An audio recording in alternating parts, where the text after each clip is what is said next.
Hi there, welcome to AppyChip's YouTube channel. I am Amberjan and today we will learn how to install this app on Mac using Homebrew, which is also popularly known as simply Brew. But before we get started, let me answer some frequently asked questions first. To start with, what does a package manager like Homebrew does?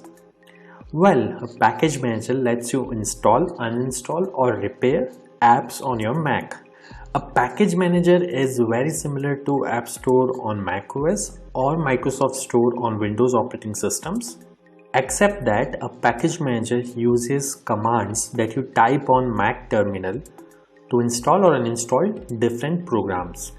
Some of the popular package managers for Mac include Homebrew, Nix, and Macports. And if you are coming from a Linux background, you will feel at home with Homebrew, especially if you have used package managers like apt, pacman, yum, etc. on Linux based operating systems. Next up, is it safe to install the Mac apps via Homebrew? Short answer, yes. In fact, Homebrew is the most popular and thus most widely used package manager on macOS.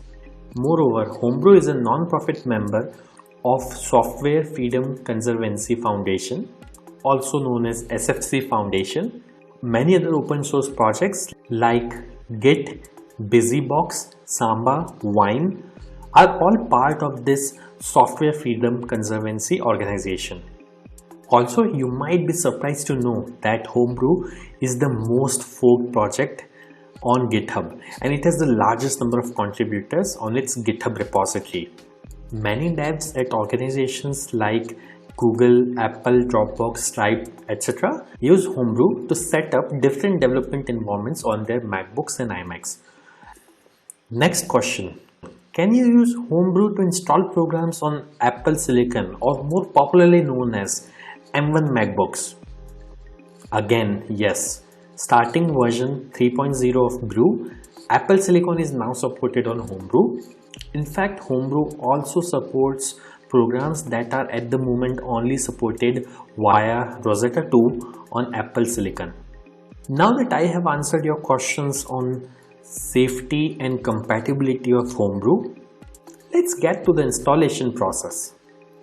Before we can install anything using Brew, we need to install the package manager itself, that is Homebrew, on your Mac. So let's see now how can we install Brew on Mac. Let me open my Mac here.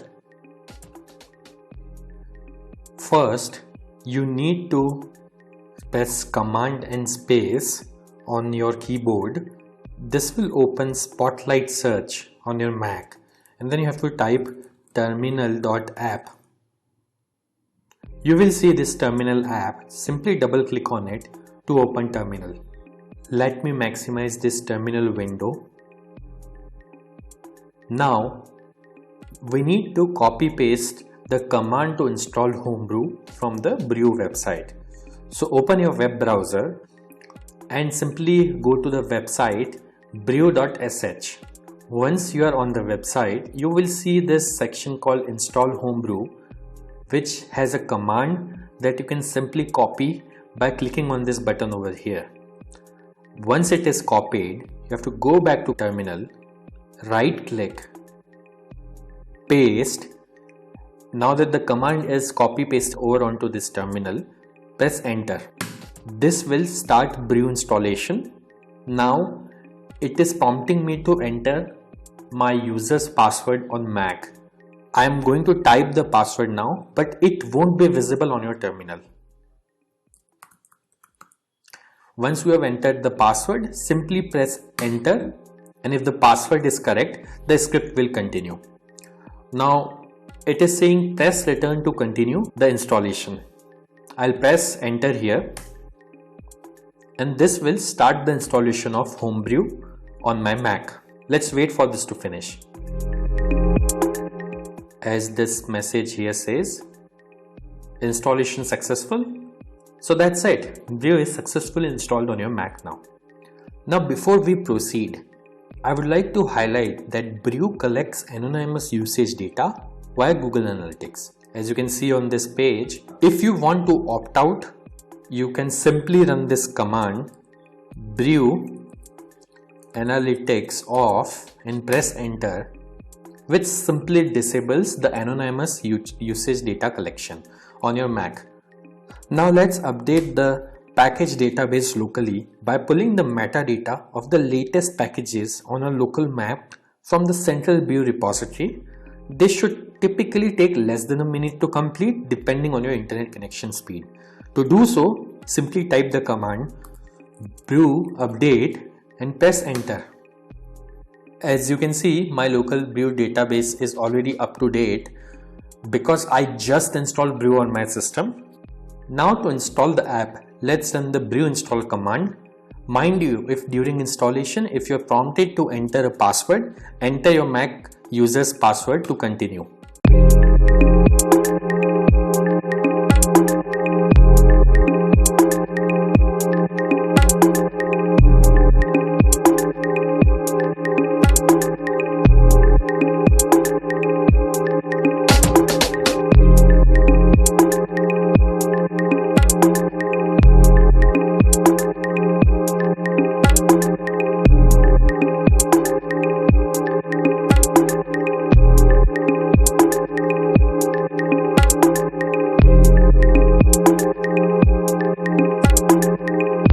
That's it. The installation was successful.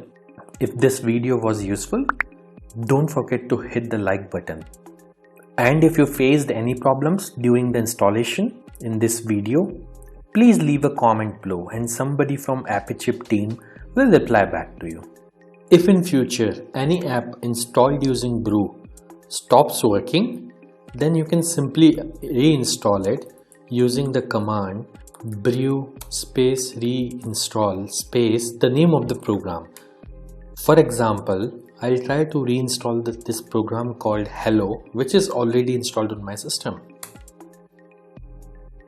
As you can see, it is downloading the program and it says reinstalling Hello, and now Hello is successfully installed. And if you want to uninstall any app installed using brew, simply run brew space uninstall space the name of the program. In this case, I will try to uninstall the program Hello, which is already installed on my system. As you can see, within a few seconds, it says the program is successfully uninstalled.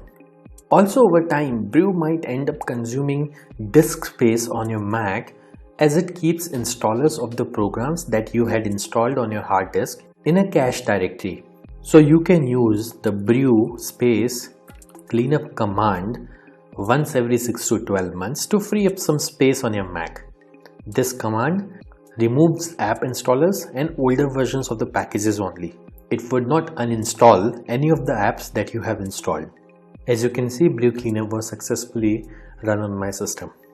So do subscribe to our channel as we have tutorials for installation of over 9,000 programs on Mac, which will come handy. If you need to install other apps on Mac in future, chances are that we have got it covered already.